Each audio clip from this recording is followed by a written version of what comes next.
Hey everybody, addressing a problem with a 2014 Grand Cherokee 3.0 diesel, eco diesel.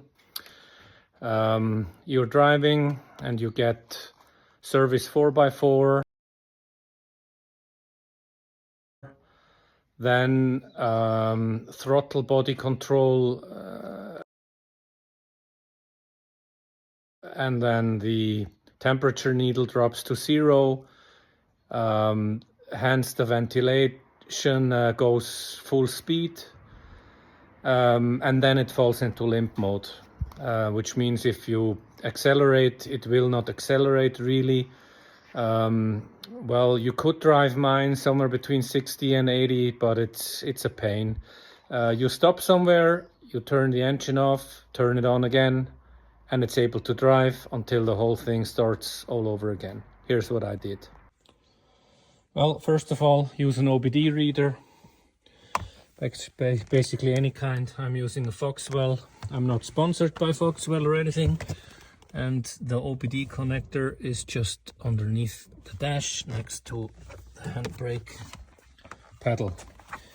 I started to read what is wrong with the car, and I got the typical 018 temperature sensor for the cooling water. Has high voltage amongst with like 10 other codes, which is typically cheap.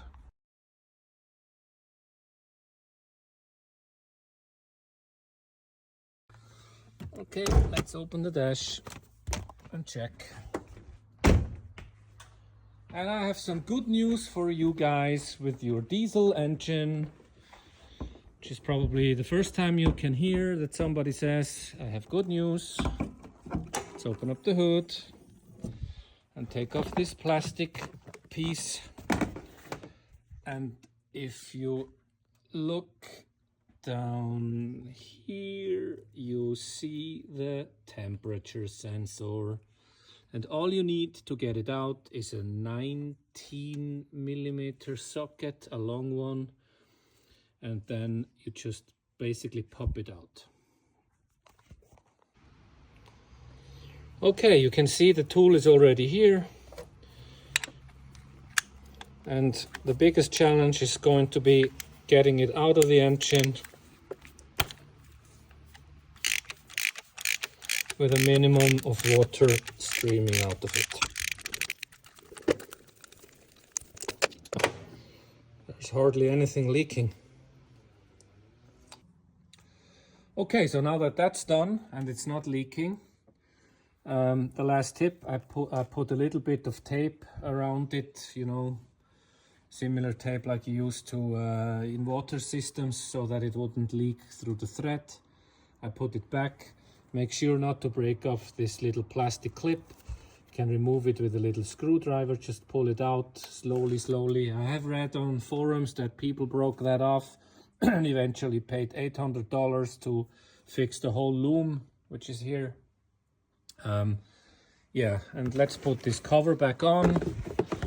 Well, the engine is not like a beautiful engine, but with this cover on, it looks kind of nice. It doesn't serve any purpose. You could actually take it off, but I keep mine on so that all the dust and everything is on top of the cover and not on top of my engine. I hope that this was useful for you. Have fun. I recommend using original parts. I tried to locate them on Amazon and got the wrong one, sent it back, so eventually I had to go to the dealer to fetch the original part for this beautiful car.